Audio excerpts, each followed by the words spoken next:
And let's see how do we solve this. So you are told to find out the HCF and LCM of 630 and 250, right? Now, there was a property which we discussed in the previous video, maybe not the previous video, in one of the videos for HCF and LCM. So the property said that the product of two numbers, let's say this is X, this is Y.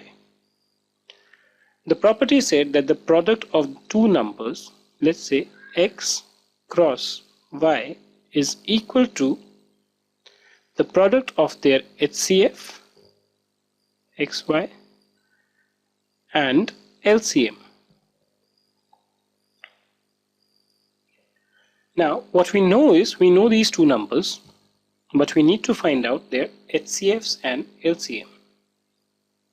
So let's say first we find out the HCM by the division method. Pretty simple. You divide the bigger number, which is 630, by the smaller one, into 2 gives you 500. This will give you 130, right? Since the remainder is there, 130 is used to divide the divisor. 250, 1, 130, 120. Again, we divide the divisor, previous divisor, by this number into 1, 120, we've got 10. Again, we divide 120 by 10, right? 1 times 10, 2 here, 0. Or rather, do it by 10 only. So you get 100, actually by 12, sorry. So you get 120 only. Let me just rub this off.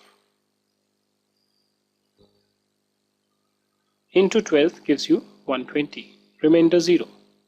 So the HCF is actually 10. Now comes the work, and which is what? Simple. Very simple.